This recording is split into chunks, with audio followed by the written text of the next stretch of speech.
Welcome back, thank you. Thank you very much for putting up with my long-winded with definite lack of visual aids presentation. Adam was worried whether or not the 3 slides I originally had, if I would be able to fill like 5 or 10 minutes. I said, not a problem. Not a problem. So I'm going to give a bit of introduction and take us through. So what we had scheduled for today that was very much I was looking forward to with coming to Mohawk, beyond just meeting Adam, who I've actually been working with since January remotely. This is the first time we met. Adam has been working on FHIR and Objective-C project. And very brief background on that. Graham's vision with FHIR is that we would have reference libraries built for a core set of languages for doing things. They have implementations for .NET, for in C#. They have Java. They have a JavaScript reference implementation that they're going to brush up a little bit. Graham works in Delphi, so he has Delphi as well. But one key thing that he was looking at was Objective-C. Now, Dwayne Bender, who most of you, all of you know, and I guess with Adam, had done a demonstration app in Objective-C for one of the FHIR Connectathons. FHIR has Connectathons, which are like IAG, where we get together and start exchanging things, improve things out. So he had presented this, but it wasn't sort of like a formal FHIR implement. Like it was a demonstration application. Is that fair? It was 6 hours. So there we go. It wasn't. That doesn't necessarily mean it was bad or it was cheap or it was anything. It was effective development. Yeah. But what we wanted was to have a reference library for Objective-C developers.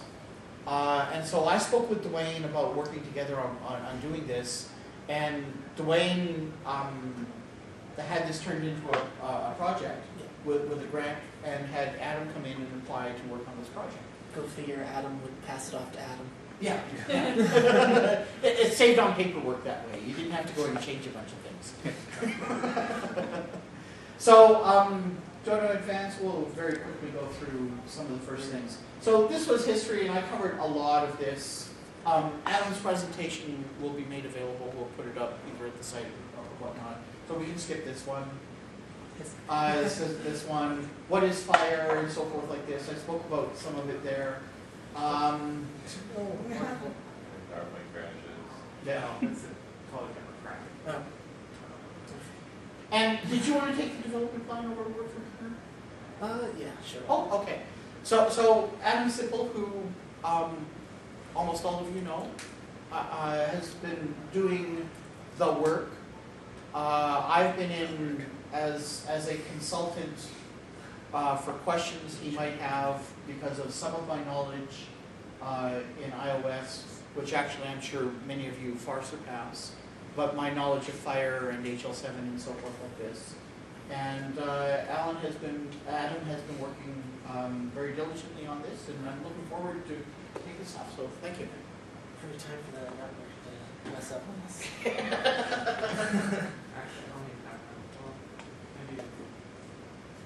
Well, okay, anyway, I can use what I have. Okay, so we're developing, as Andy said, a library for Objective-C that uses FHIR resources as broadly as those resources are defined. Currently, we have created a JSON and XML parser for the project, which will be able to transfer data from user to user no matter what library they're using, because all of them have to have well, they don't all have to have JSON, but they all have to have XML. Like, the development plan was mainly to create functions that would be easily accessible and would be usable if the FHIR got updated, because as you saw at the website, daily updates and everything happen all the time. I literally started when it was version 0.06, and within a couple weeks it was 0.07 and I had to update already. So I'm lucky I joined in right around the new version. Eventually we are hoping that we'll be able to, a whole bunch of Apple developers will be able to use these libraries to develop applications using the FHIR libraries, and we're going to use our own application in order to test them. Now, I might not be able to skip to the next slide because the network went down. Your Wi-Fi. Yeah. Where's the Wi-Fi? Oh, isn't that one? Oh, it should normally be at the top. Yeah. Click preferences. There you go. Oh, there it goes. Yeah, it's back. Yeah, it's Actual just. one that actually stays up. And that's the one you're supposed to use. It keeps switching back and all going on. They just implemented our new Wi-Fi.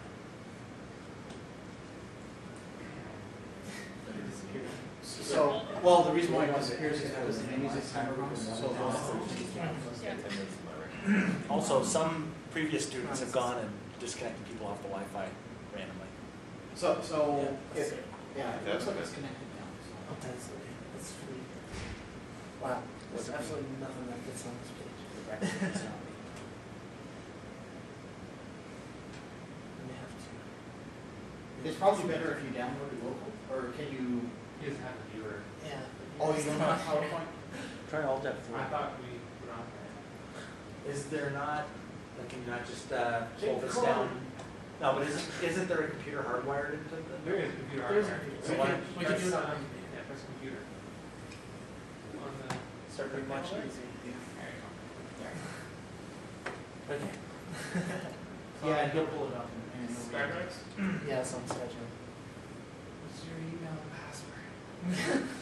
Should I just go over there? I promise. That would be a good plan. I promise I won't use it. I was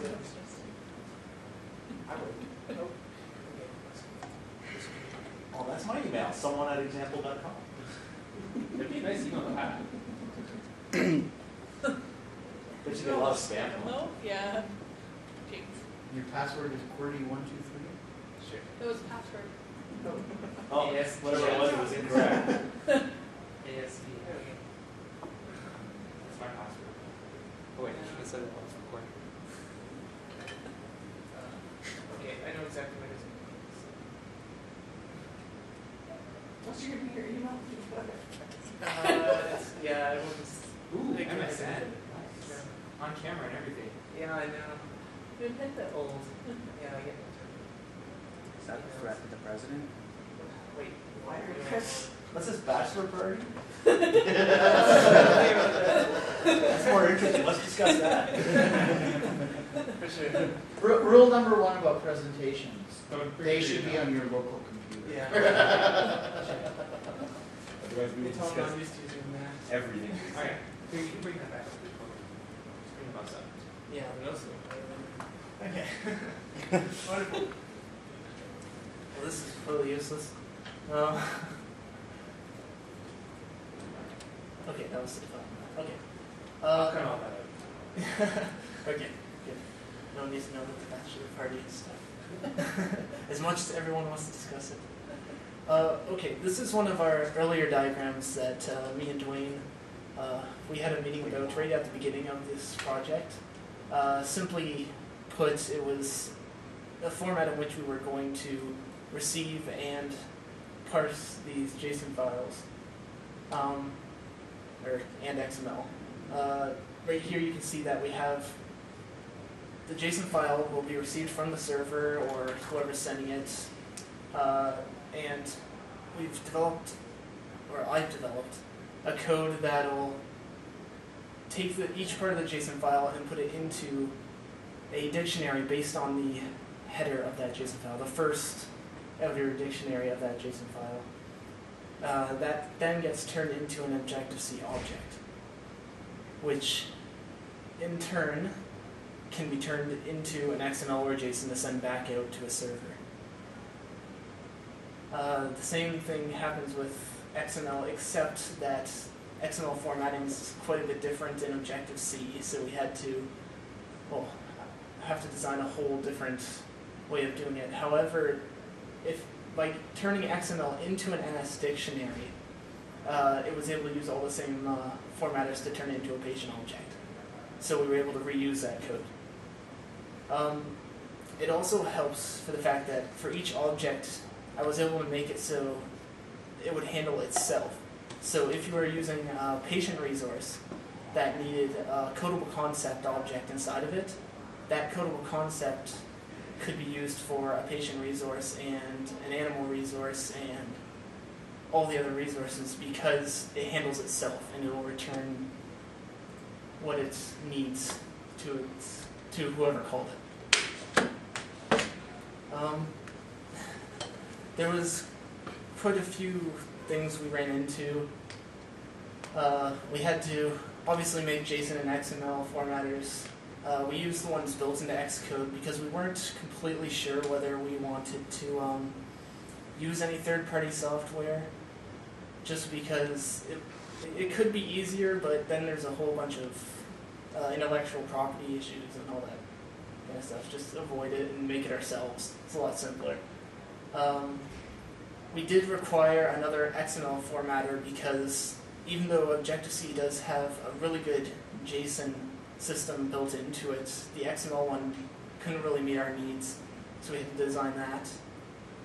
And we had to try and make all our functions useful universally because, honestly, if we add anything into FHIR or if anything changes, we wanted to make sure that it could be easily updated and that it could be easily represented in the new FHIR versions.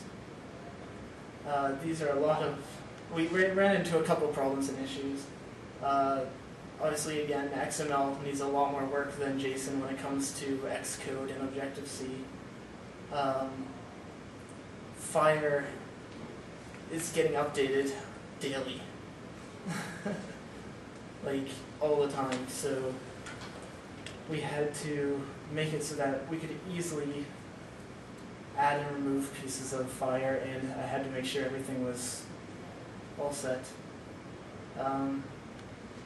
And XML, the XML reader built into Xcode itself had to be changed. I wasn't able to use the one that was built in. I had to add some of my own functionality to it because FHIR's XML was slightly different than the way they formatted it. It was a little strange, actually, that they couldn't read the XML files coming in properly. Currently, the program is able to work with patient resources. Just as our baseline, we wanted to choose a resource that would be probably one of the most universal. It's been in all the previous versions, I believe. It's able to pull any JSON and XML file from the servers that are version 7 right now, or 0.07. And it's able to turn them into a patient object and return them as a JSON file. XML isn't quite at perfection yet, but it is able to make an XML file, just not the same format as the servers have them currently. I believe through our program here, our contribution to FHIR will be very useful for people who want to make applications for medical professionals to use on their iPhone and Apple devices, and it'll reach out to a wider branch of users and programmers this way.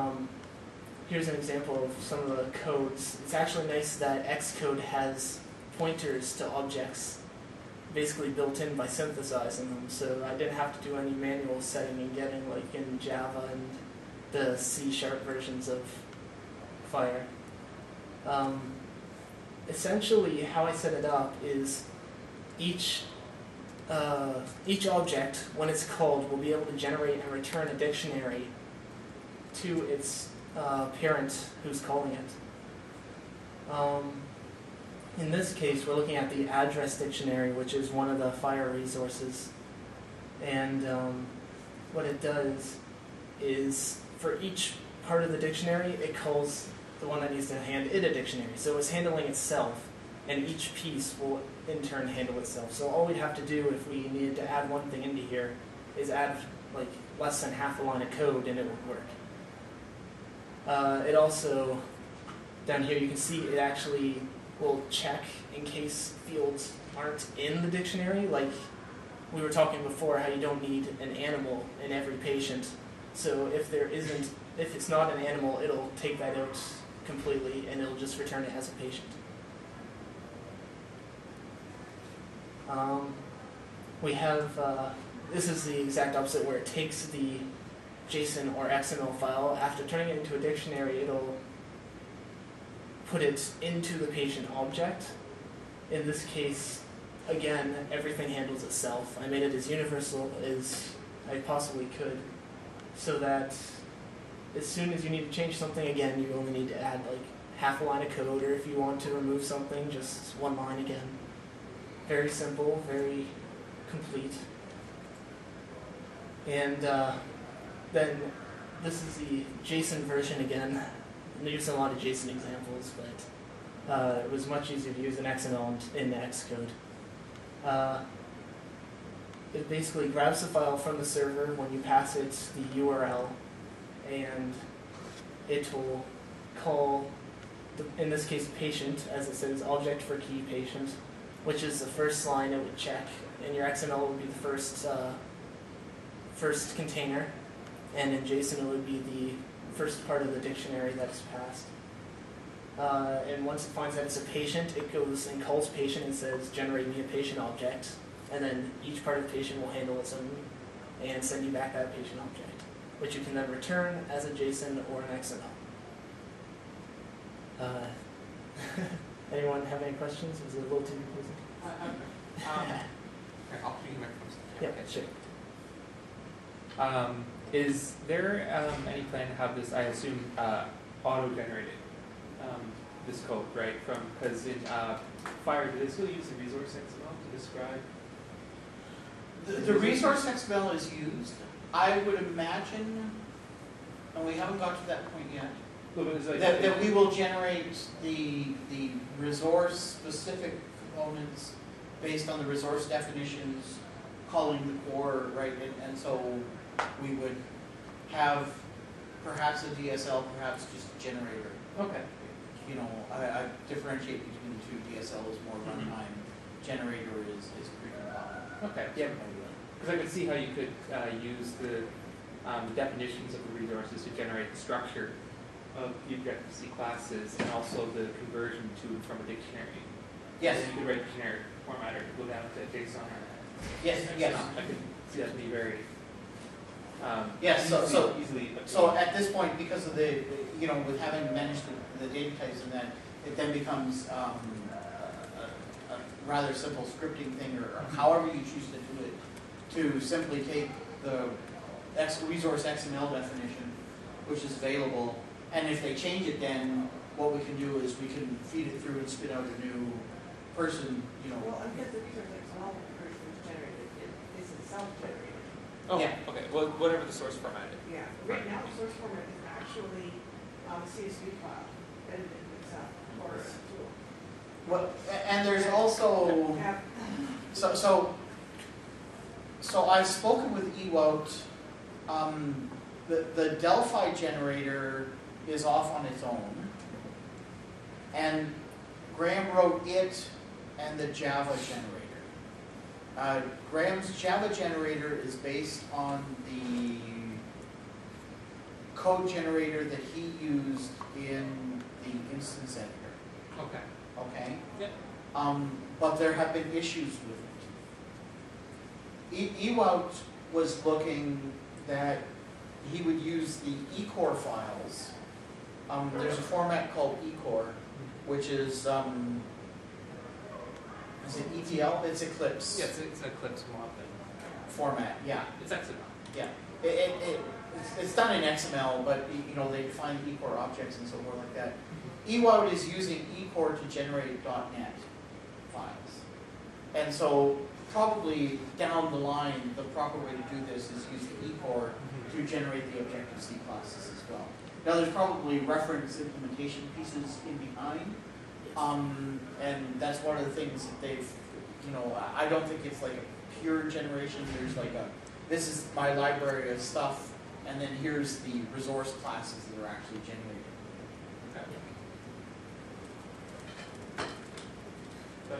I'll get those. Already answered. Any other questions? This is Where do you plan on terminating this project in the end of next month? Where do you want to get it to? I want to at least get it to the point where I can have it taking in both XML and JSON and returning both XML and JSON files in the proper formats.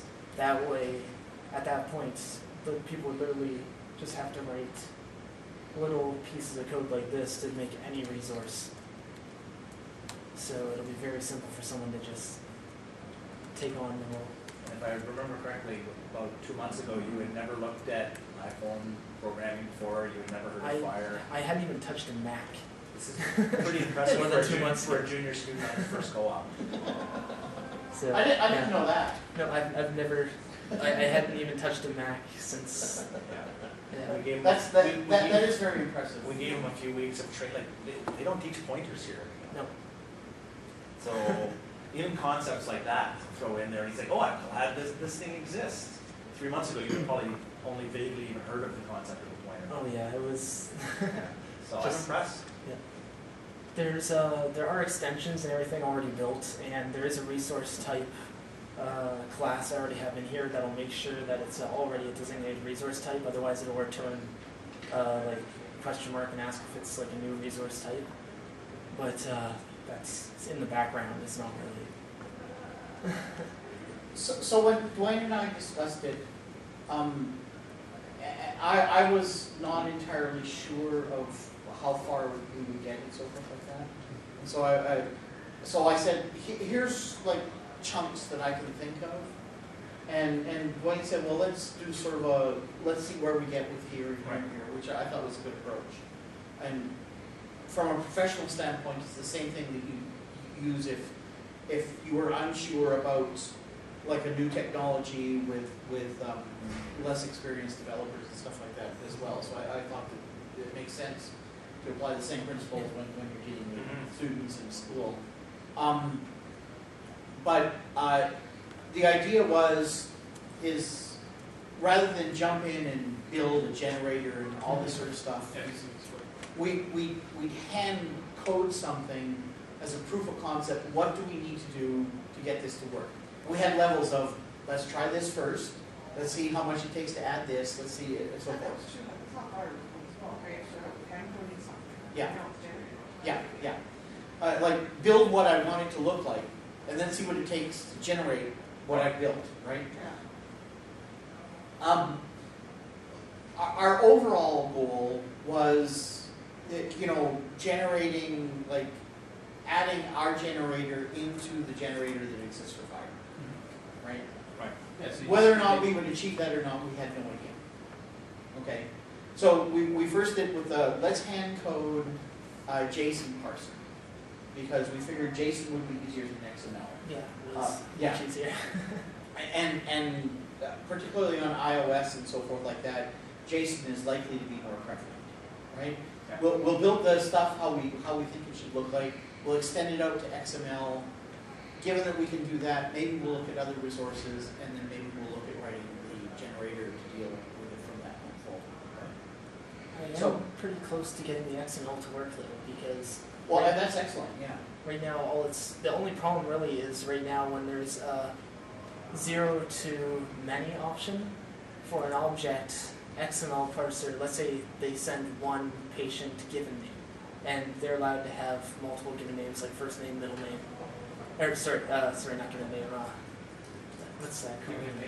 Yeah, sorry, given a family. Yeah.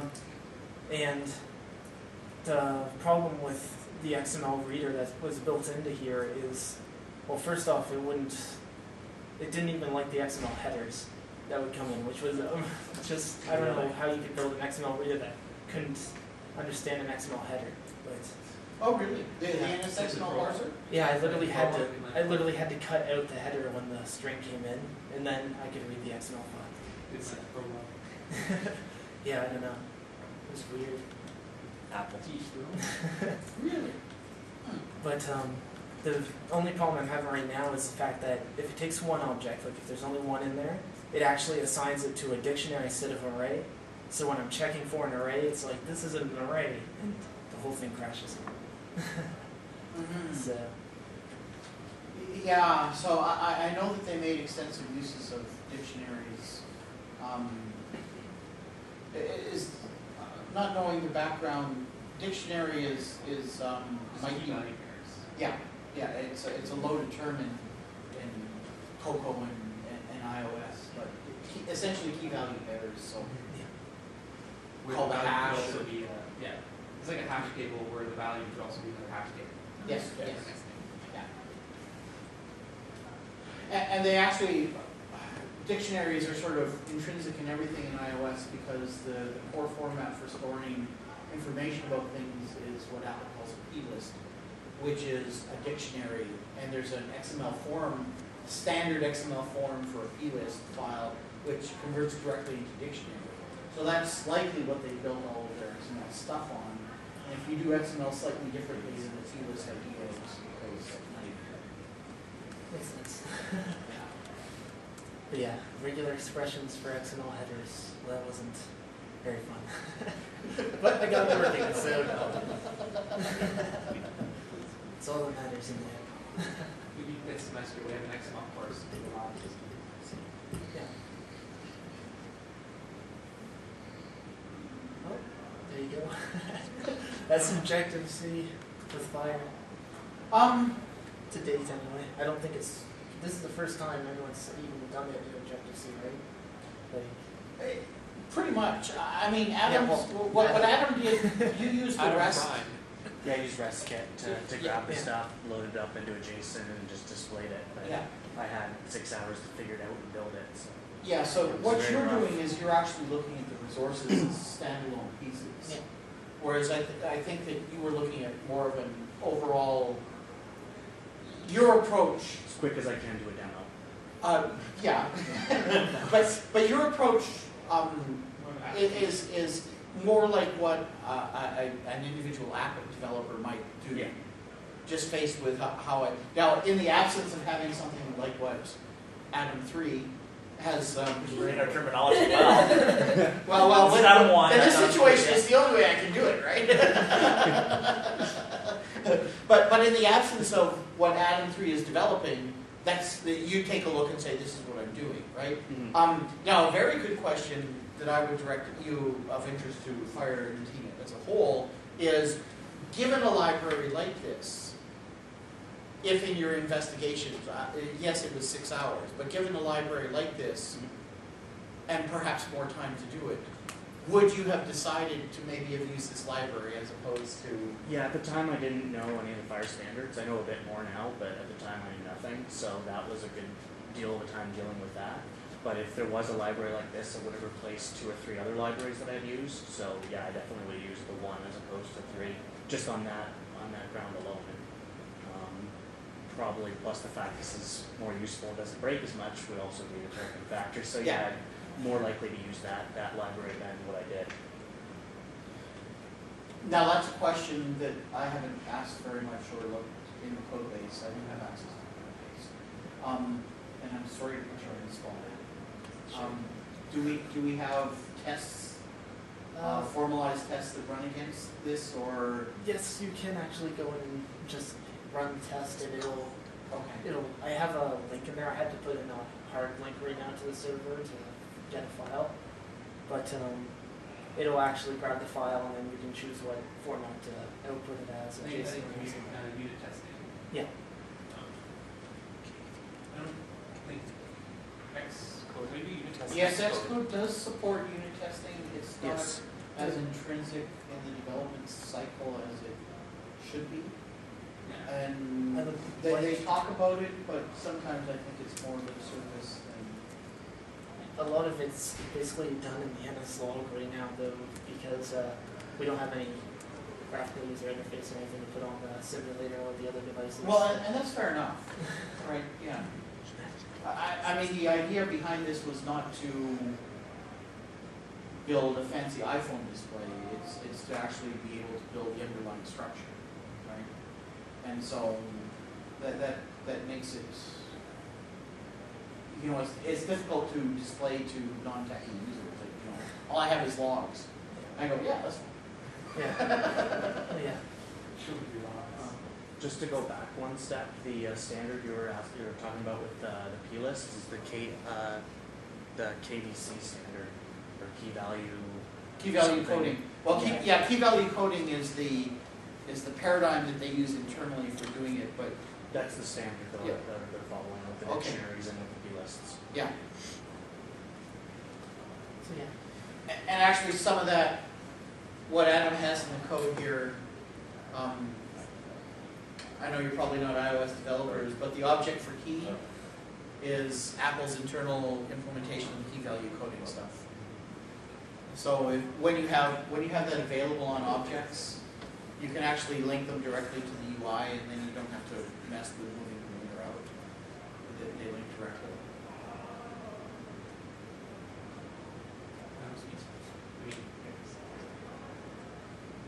I found it interesting how you can compare the values of an MS dictionary, though you had to compare the keys. So I actually had to write something that would check for null values in order to remove things that weren't being used in the application file. So that was fun, little extra code you had to put in there. Yeah. The syntax for it is not all that hard. No, I can read it. And most people with any kind of a C or C-ish background can find that they can normally read Objective-C. I find that when I go back to it,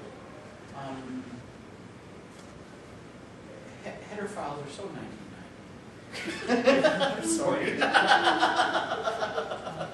Unmanaged pointers are so 1990 as well. Yeah. I mean, the fact that this basically returns everything you need about that resource, like in one piece of code, is probably like, I was so enthusiastic about the fact that I was able to make that. Yeah, I mean, I always equate Objective-C to the 1990s language that makes really pretty apps. Because it is, right? Like, it's got unmanaged pointers, garbage collection, but it's very pretty. Well, you were talking about going back to C, I mean. That's why I have respect for this. Respect for It's memory these. as a language, it's, you know, not that bad. I mean, for some of the things that it has in. I mean, the synthesized things and so forth like that are handy, but It's so useful. It saves you a lot of coding. yeah. What other things did you run into with Objective-C that you found highly, like particularly because it's a new language for you? I'm interested to know what parts that you found difficult to navigate. I guess the whole concept of having a mutable version and a regular version of things, like a mutable string and a regular string, how you couldn't just edit a string, you had to have a mutable copy of it, Okay. and return that to the string. So does .NET not have that? .NET strings are immutable. You can't change them. Once you instantiate them, you can't change them. You have to reassign them. It was for everything. So in Java, Strings are immutable as well, right? strings are immutable, but there's a mutable version. And String builder. So string builders are utility So, class well- builds. so what they do though is they call it a different class name, right? So it's not. I mean, Objective-C is very like so. You have hash and then you have mutable hash. You have string and then you have mutable string. You have to change it as what it should be. Yeah. A mutable string, you could like say, I want to change the third letter of this string to O. Yes. That makes sense because in a C, language, you can just go to the pointer, Yeah. roll 3 and then change it up. But like in Java, it's string and string buffer. But you know the string buffer is the mutable version of string. Then we ask, So I was, it's up to them, but what we do, we don't really have a library, and we may But the string itself, I believe they all just work so under, if we find wrong with the example files, we'll fix them. I believe underneath it's just That didn't work, that's what we use. once it constructs the string, But the that's rest it. of it is all It's- Yeah. testing. I actually found Objective-C, I learned it pretty quickly, it only took about 2 weeks to learn how to use it exactly.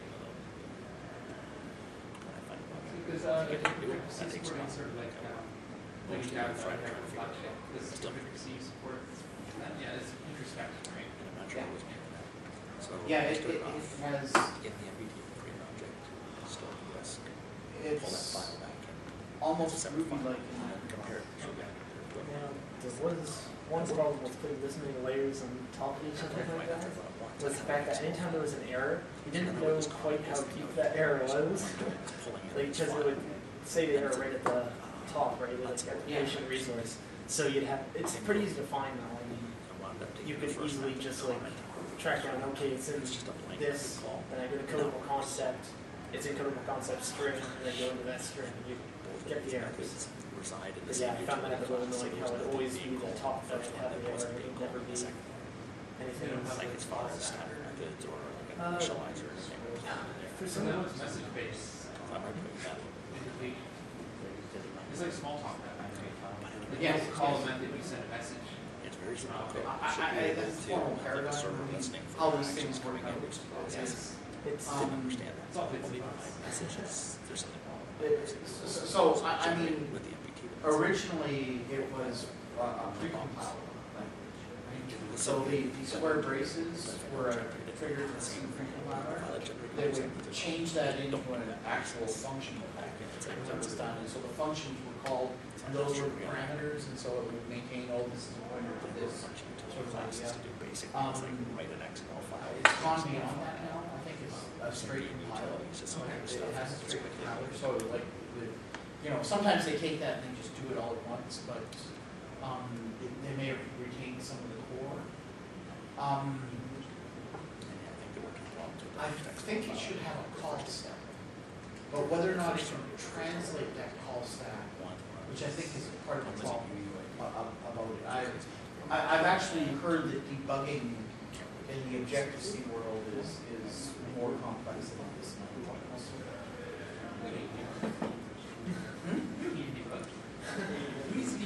features.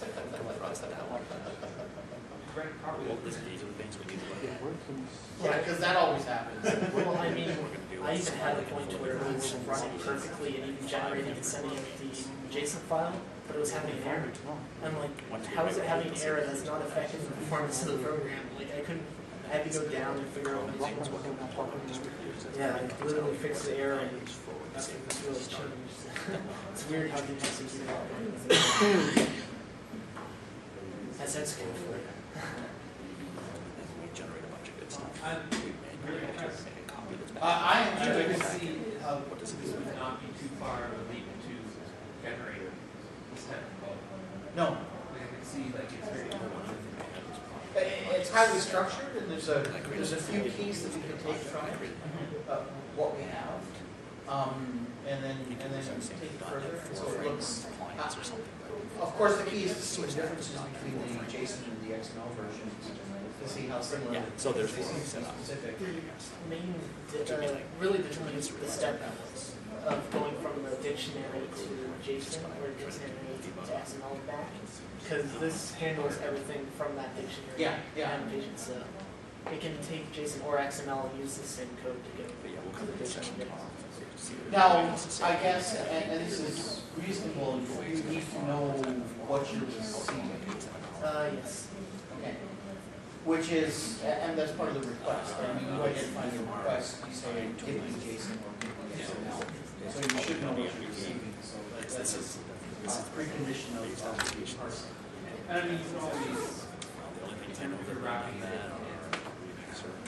how you probably just check the content type of return. Yeah. See if The commissions and testing platform. Same the basically, before the last one.